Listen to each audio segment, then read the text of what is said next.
2016 সালে সিটেটের যে ইংরেজি পেডাগজির 15টা কোশ্চেন সেটা নিয়ে আলোচনা করব। একদম প্রথম প্রশ্ন হচ্ছে, which one of the following is the most important prerequisite for language learning. অর্থাৎ নিচের যে অপশানসগুলো রয়েছে তার মধ্যে কোনটা সবথেকে গুরুত্বপূর্ণ পূর্বশর্ত, প্রিরিকুইসিট অর্থাৎ পূর্বশর্ত ফর ল্যাঙ্গুয়েজ লার্নিং অর্থাৎ ভাষা শিখনের জন্য। একদম প্রথম অপশানটা রয়েছে children's motivation as to learn a language, তা ছাত্রছাত্রীদের মোটিভেশন ভাষা শিখবার জন্যে। অপশান বিতে রয়েছে list of aims and objectives of language to be learned, অর্থাৎ ভাষা শিখবার জন্যে যে সমস্ত লক্ষ্য এবং উদ্দেশ্যগুলো রয়েছে তার একটা লিস্ট। অপশান সি হচ্ছে providing a good textbook to children, অর্থাৎ ছাত্রছাত্রীদেরকে ভালো টেক্সট বুক প্রদান করা। অপশান ডিতে রয়েছে ইউজিং স্ট্রাকচারাল সিচুয়েশন অ্যাপ্রোচ, তো ভাষা শেখানোর সময় স্ট্রাকচারাল সিচুয়েশনাল অ্যাপ্রোচ ব্যবহার করা। আমরা কিন্তু প্রত্যেকেই জানি যে ভাষা যে কোনো ল্যাঙ্গুয়েজ লার্নিংয়ের ক্ষেত্রে তার যে পূর্বশর্ত সেটা মোটিভেশন, এই জন্য option A is the correct answer. Option এটাই কিন্তু সঠিক উত্তর হয়ে যাবে এখানে। আর পরের প্রশ্ন, টিচার একজন শিক্ষক আক স্টুডেন্টস তার ছাত্রছাত্রীদেরকে বলেন যে অফ ক্লাস 2 এর to describe their best friends, তাদের প্রিয় বন্ধুদের সম্পর্কে বর্ণনা করতে। She rights the students responses, এবং তিনি এই ছাত্রছাত্রীদের রেসপন্সগুলোকে লিখে ফেলেন অন দ্য ব্ল্যাকবোর্ডের উপরে। অ্যাট লাস্ট, এবং সবশেষে শি স্টেটস দ্যাট, সে বলেন যে অল দিস ডিসক্রাইবিং ওয়ার্ডস, এই সমস্ত বর্ণনামূলক শব্দগুলো অন দ্য ব্ল্যাকবোর্ড, যেগুলো ব্ল্যাকবোর্ডে লেখা হয়েছে, আর অ্যাডজেক্টিভস, এগুলো হয় অ্যাডজেক্টিভ। দিস ইজ, এটা কি? এখানে একটা জিনিস খেয়াল করুন যে প্রথমেই কিন্তু এই যে টিচার ইনি এক্সাম্পল নিলেন সবার কাছ থেকে, তারপরে সংজ্ঞাটা দিলেন। নিশ্চয়ই আমরা অপশানগুলো দেখব। তো এটাকে প্রথমে বলা হয়েছে এটা নাকি ইমার্শন মেথড, অর্থাৎ যে মেথডে টিচার তার স্টুডেন্টদেরকে শেখাচ্ছেন এটা নাকি ইমার্শন মেথড। অপশান বি হচ্ছে incidental method. Option C inductive method. খেয়াল করবেন, ইনডাকটিভ মেথড বলতে অবশ্যই কিন্তু যে মেথডে প্রথমে এক্সাম্পলস বা উদাহরণ দেওয়া হয়, তারপর সংজ্ঞার কথা বলা হয়। এখানে কিন্তু টিচার সেই কাজটাই করলেন, প্রথম উদাহরণ নিয়েছেন, তারপর তিনি সংজ্ঞা দিয়েছেন। আর ডিডাকটিভ মেথড এটা কিন্তু ইনডাকটিভ মেথডের একদম উল্টো, এই জন্য option C is the correct answer here. Option C কিন্তু এখানে সঠিক উত্তর হয়ে যাবে। পরের প্রশ্নটা দেখে নিই।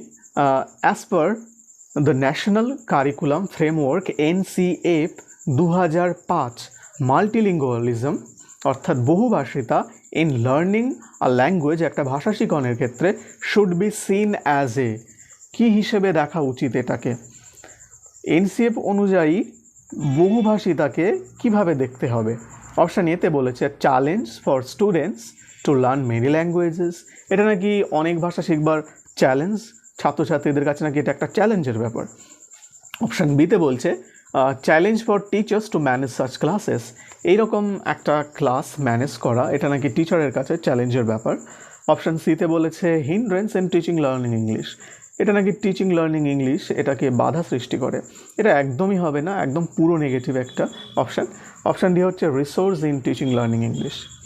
আমরা জানি NCF অনুসারে এই যে মাল্টিলিঙ্গুয়ালিজমকে NCF-এ কিন্তু রিসোর্স বলা হয়েছে, then option D is the correct answer. আমরা তার পরের প্রশ্নটা দেখে নেব। The rise and fall of tone, অর্থাৎ আমি যে কথা বলছি, কেউ একজন কথা বলছে, তার গলার স্বরের ওঠা এবং নামাটাকে কি বলে? অপশান এতে বলেছে ইন্টোনেশন অর্থাৎ স্বরভঙ্গি। অপশান বিতে বলেছে প্রোনাউন্সিয়েশন, এটাকে নাকি উচ্চারণ বলে। অপশান সি হচ্ছে স্ট্রেস, আর option D is a strain. Stress হচ্ছে চাপ, এই স্ট্রেস হচ্ছে পীড়ন।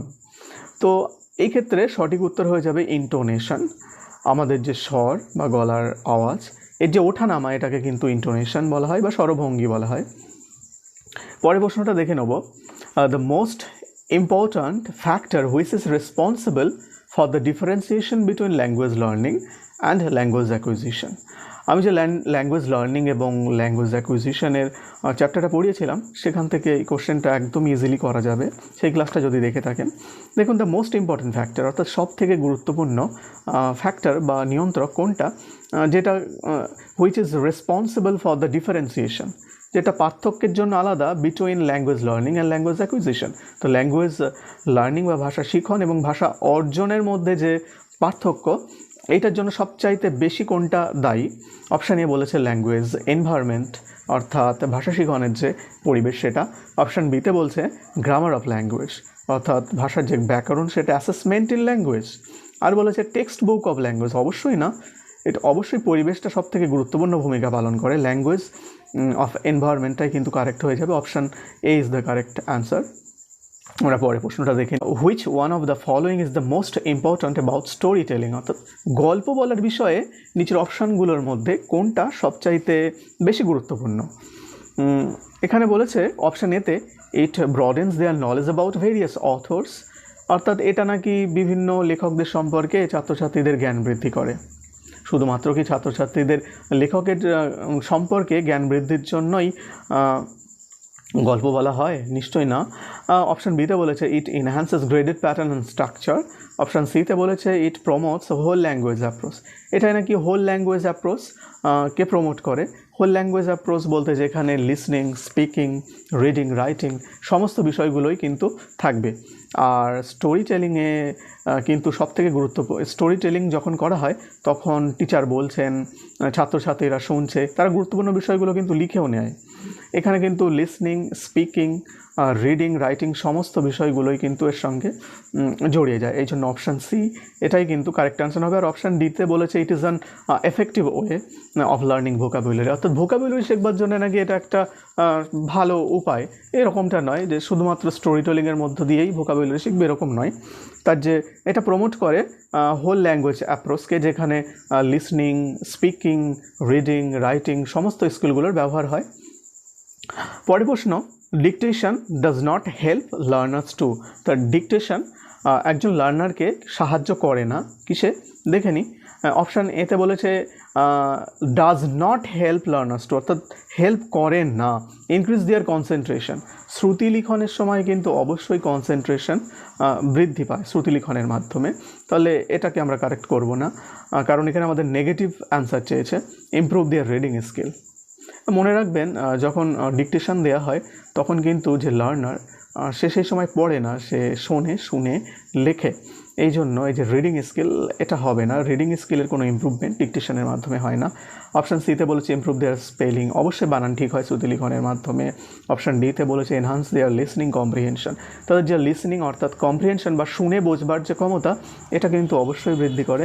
এই জন্য dictation does not help learners to, option B improve their reading skill is the correct answer. পরে কোশ্চেনটা দেখি।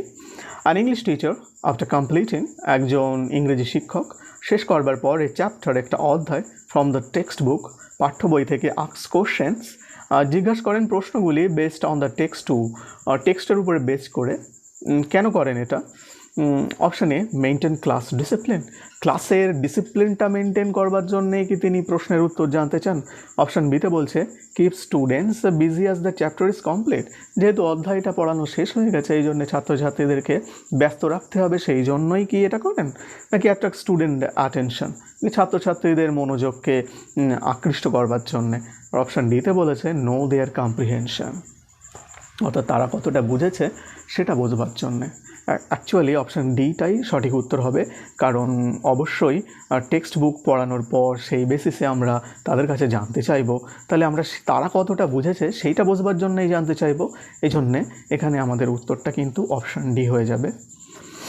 পরের প্রশ্নটা দেখে নিই। শ্রেয়া আর teacher of class 4 ask the learners, তিনি লার্নারদের কাছে জানতে চান টু কমপ্লিট, বলেন টু কমপ্লিট এ ডায়ালগ, একটা ডায়ালগকে কমপ্লিট করতে ইন দ্য গিভেন বক্সেস, অর্থাৎ খাতায় বা পাঠ্য বইয়ে একটা বক্স রয়েছে সেখানে পূরণ করতে, and then to role play, এবং রোল প্লে করতে। অর্থাৎ সেই যে ডায়ালগগুলো যেগুলো দিয়ে বক্স পূরণ করছে সেগুলো আবার রোল প্লে বা অভিনয় করবার মধ্যে দিয়ে বলতে বলছে। The same using their dialogues, ওই সমস্ত ডায়ালগগুলো ব্যবহার করে। শি ইজ ডেভেলপিং, তিনি এইটা করবার মধ্যে দিয়ে কোন কোন বিষয়গুলো ডেভেলপ করতে চাইছেন। অপশান এতে বলেছে স্পিকিং অ্যান্ড রাইটিং, শুধু স্পিকিং অ্যান্ড রাইটিং। অপশান বিতে বলেছে অল লিসেনিং, সমস্ত listening, writing, reading, speaking skills, অর্থাৎ LSRW, listening, speaking, writing, reading সমস্ত স্কিলগুলো। এখানে খেয়াল করুন, যখন তাদের টিচার শ্রেয়া তার স্টুডেন্টদেরকে বলছে যে কিছু একটা বলছে বা নির্দেশ দিচ্ছে, তাহলে সেখানে কিন্তু তাদের লিসনিং যে স্কিল সেটা এসে গেল। তারপর তারা আবার লিখছে, অর্থাৎ ওই ডায়ালগুলোকে বক্সের মধ্যে লিখছে সঠিক জায়গায়, এখানে কিন্তু রাইটিং স্কিলটা এনহ্যান্স হলো। রোল প্লে করতে বলছে, অর্থাৎ তারা আলাপচারিতা করলো নিজেদের মধ্যে, তাহলে এটা কিন্তু হয়ে গেল স্পিকিং স্কিল। এই জন্য এখানে একটা জিনিস খেয়াল করো যে লিসনিং, রাইটিং, রিডিং, স্পিকিং সমস্ত স্কিলগুলোর ব্যবহার হলো, অর্থাৎ option B is the correct answer. আর পরের অপশানগুলো না দেখলেও চলবে। তারপরের প্রশ্ন দেখে নিই, which one of the following can not be used in formative assessment. এখানে কিন্তু অ্যাসেসমেন্ট কয় প্রকারের হয় বিষয়টা অবশ্যই জানতে হবে। অ্যাসেসমেন্টটা মূলত ফর্মেটিভ অ্যাসেসমেন্ট এবং সামেটিভ অ্যাসেসমেন্ট। ফর্মেটিভ অ্যাসেসমেন্ট কোশ্চেনে রয়েছে which one of the following can not be used in formative assessment. তো ফর্মেটিভ অ্যাসেসমেন্টে কোনটা ব্যবহার করা হয় না, অর্থাৎ ক্লাস চলাকালীন যে অ্যাসেসমেন্টটা হয় বা ডিউরিং আ কোর্স যে অ্যাসেসমেন্ট হয় সেটাই হচ্ছে ফর্মেটিভ অ্যাসেসমেন্ট। অপশান এতে রয়েছে ডিবেট। আর ডিবেট কিন্তু হতেই পারে, আর প্রশ্নে কিন্তু বলেছে ক্যান নট বি ইউজড, যেটা ব্যবহার করা যায় না। আর ডিবেট তো ব্যবহার করা যায়, তাহলে এটা আমরা টিক করব না। আর পরের অপশান রয়েছে অলিম্পিয়াড কিন্তু একটা কোর্স শেষ হলে তখনই করা হয়, এটা কিন্তু কোর্স চলাকালীন করা হয় না, এই জন্য এইটা কিন্তু ব্যবহার করা যায় না। আর পরের অপশানগুলো একটু দেখে নিই, রিটেলিং স্টোরিজ, অবশ্যই ফর্মেটিভ অ্যাসেসমেন্টের সময় স্টোরিজগুলোকে রিটেলিং করা হয়, অর্থাৎ পুনরায় বলা হয়। অপশান ডি হচ্ছে রোল প্লে তো অবশ্যই করা হয়। পরে প্রশ্ন দেখে নিই, টিচিং লার্নিং ম্যাটেরিয়াল, যেটাকে আমরা TLM বলে থাকি সংক্ষেপে, শুড বি ইউজড, এটাকে ব্যবহার করা হয় বাই টিচার্স, শিক্ষকদের দ্বারা, অ্যাজ ইট, কারণ বলছে অপশান এতে বলেছে ইজ নট ভেরি এক্সপেন্সিভ, এটা নাকি বেশি দামি নয়, এই জন্যেই TLM ব্যবহার করা হয়। তারপরে অপশানটা দেখি, motivate learners to further prepare such material at home. Motivate learners, ছাত্রছাত্রীদেরকে মোটিভেট করে to further prepare such material, এই ধরনের ম্যাটেরিয়ালগুলো তারা যেন বাড়িতে তৈরি করে। আর অপশান সিতে বলেছে সাপ্লিমেন্টস টিচিং লার্নিং প্রসেস, অর্থাৎ টিচিং লার্নিং প্রসেসের এটা নাকি একটা পরিপূরক। অপশান ডিতে বলেছে prepare certain students mentally to sit in the class, ছাত্রছাত্রীদের মেন্টালি তৈরি করে ক্লাসে বসে থাকবার জন্যে। এখানে খেয়াল করো অপশান এ কিন্তু এটা হবে না, সব থেকে বেস্ট অপশান এখানে আমরা যেটা পেয়ে যাচ্ছি সেটা হচ্ছে সাপ্লিমেন্টস টিচিং লার্নিং প্রসেস। আর TLMটা টিচিং লার্নিং যে প্রসেস সেখানে ভীষণ গুরুত্বপূর্ণ ভূমিকা পালন করে এবং খুব পজিটিভ একটা দিক তুলে ধরে। এবং টিচিং লার্নিং ম্যাটেরিয়াল এটা কিন্তু অবশ্যই সাপ্লিমেন্ট বা পরিপূরক টিচিং লার্নিং প্রসেসের ক্ষেত্রে। আমরা পরের প্রশ্নটা দেখে নিই, while learning English as a second language, অর্থাৎ ইংরেজি ভাষাটাকে যখন দ্বিতীয় ভাষা হিসেবে শেখানো হয় তখন অপশান এতে বলেছে the mother tongue should not be used by learners, মাতৃভাষাটাকে নাকি যারা লার্নার তারা ব্যবহার করতে পারবে না। অপশান বিতে বলছে there is no role of mother tongue in learning L2, তো এই যে ল্যাঙ্গুয়েজ 2 বা দ্বিতীয় ভাষা অবশ্যই আমাদের ক্ষেত্রে ইংরেজি, সেটা শেখবার সময় মাতৃভাষার ব্যবহার নাকি করা যাবে না। অপশান সিতে বলেছে the use of mother tongue will facilitate learning, অর্থাৎ এই যে মাতৃভাষার ব্যবহার এটা লার্নিংয়ের যে প্রক্রিয়া সেটাকে ফ্যাসিলিয়েট করবে বা লার্নিংটাকে ফ্যাসিলিয়েট করবে। এটা কিন্তু কারেক্ট অ্যান্সার কিন্তু এটাই হবে। মনে রাখতে হবে দ্বিতীয় ভাষা শেখবার ক্ষেত্রে মাতৃভাষা কিন্তু অবশ্যই ফ্যাসিলিয়েট করে। আর অপশান ডিতে বলেছে the use of mother tongue will create interference, মাতৃভাষার ব্যবহার নাকি বাধা সৃষ্টি করে, অবশ্যই না। Option C is the correct answer, the use of mother tongue will facilitate learning, অর্থাৎ মাতৃভাষার যে ব্যবহার সেটা ভাষা শিখনকে কিন্তু আরও সাহায্য করে, ফ্যাসিলিয়েট করে। পরের প্রশ্ন দেখে নিই, the process of assessment in a language class should be conducted.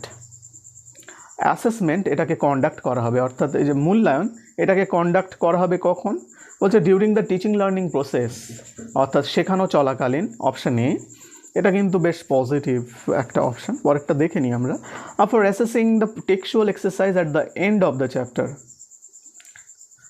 বলছে টেক্সচুয়াল যে এক্সারসাইজ সেগুলো একদম চ্যাপ্টার শেষেই রাখা উচিত, মানে একটা চ্যাপ্টার পড়ানো হয়ে গেল তারপরে সেখানে অ্যাসেসমেন্টের ব্যবস্থা করতে হবে, এরকমটা নাই। অ্যাসেসমেন্ট কিন্তু যে কোনো সময় হতে পারে, পড়াতে পারে। সো অপশান বি একদমই ঠিকঠাক নয়।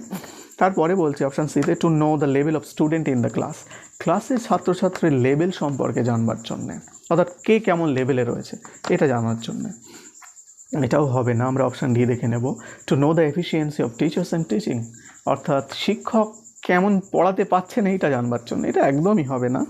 সো আমরা কোনটাকে উত্তর নেব? ডিউরিং টিচিং লার্নিং প্রসেস, অর্থাৎ একজন শিক্ষক যখন তার ক্লাসে পড়াচ্ছেন তখনই কিন্তু অ্যাসেসমেন্ট করতে হবে, অর্থাৎ শিক্ষককে তখনই বুঝে নিতে হবে কোন ছাত্রটা এগিয়ে যাচ্ছে, কে পিছিয়ে যাচ্ছে।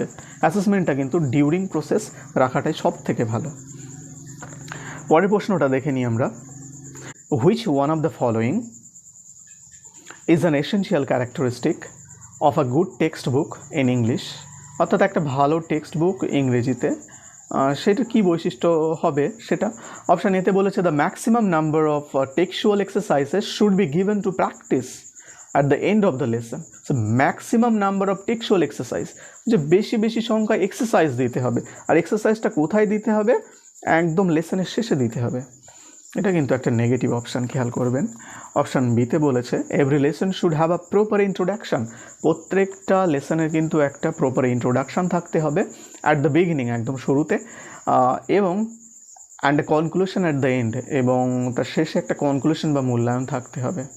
এই অপশানটা দেখা যাক তারপরে কি রয়েছে।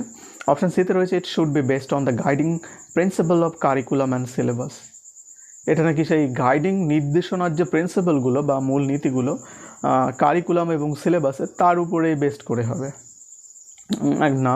অপশান ডিতে বলেছে no difficult word should be given in the textbook at primary level, primary লেভেলে কোনো ডিফিকাল্ট ওয়ার্ড দিতে হবে না বা দেওয়া যাবে না টেক্সট বুকে। অপশান বির দিকে খেয়াল করুন, every lesson should have a proper introduction, প্রত্যেকটা লেসনের একটা প্রপার ইন্ট্রোডাকশান বা ভূমিকা দেওয়া থাকবে অ্যাট দ্য বিগিনিং, একদম শুরুতে, অ্যান্ড আ কনক্লুশন এবং একটা মূল্যায়ন একদম শেষে। এই অপশানটা কিন্তু সব থেকে অ্যাপ্রোপ্রিয়েট এখানে, এই জন্য এই প্রশ্নের সঠিক উত্তর হয়ে যাবে অপশান বি। পরের প্রশ্নটা দেখে নিই আমরা। The maximum participation of students is possible, তো ছাত্রছাত্রীদের পার্টিসিপেশন সেটা সবচাইতে বেশি সম্ভব যখন while teaching English by the teacher using authentic task through, তো কখন এটা বেশি সম্ভব? বলছে নাকি স্ট্রাকচারাল অ্যাপ্রোচ অনুযায়ী পড়ালে অপশান এতে, অপশান বিতে বলছে কমিউনিকেটিভ অ্যাপ্রোচে পড়ালে। কমিউনিকেটিভ অ্যাপ্রোচ মানে যেখানে শিক্ষক ছাত্রছাত্রীদের সঙ্গে কমিউনিকেশন করছেন, ছাত্ররা নিজেদের সঙ্গে কমিউনিকেশন করছেন ছাত্রছাত্রীরা, এইটা কমিউনিকেটিভ অ্যাপ্রোচ। আর গ্রামার ট্রান্সলেশন মেথড, যেখানে রুলস বেশি করে শেখানো হয়, তারপরে সেই রুলস অনুযায়ী পড়ানো হয়, এটা কিন্তু এক তথাকথিত, এটা পুরানো হয়ে গেছে এই মেথডটা, এটা এখন আর চলে না। আর ডাইরেক্ট মেথড বলেছে অপশান ডিতে। ডাইরেক্ট মেথড হচ্ছে যেখানে ইংলিশ ল্যাঙ্গুয়েজটাকে শেখানো হবে, বাট সেখানে আদার্স কোনো ল্যাঙ্গুয়েজের ব্যবহার করা যাবে না, অর্থাৎ আপনি আপনার ক্লাসে ইংরেজি শেখাচ্ছেন, সেখানে শুধু ইংরেজির ব্যবহারই হবে, বাংলার ব্যবহার হবে না। সেটা কিন্তু আমাদের পশ্চিমবঙ্গের মতো সিচুয়েশনে কোনোভাবেই সম্ভব নয়।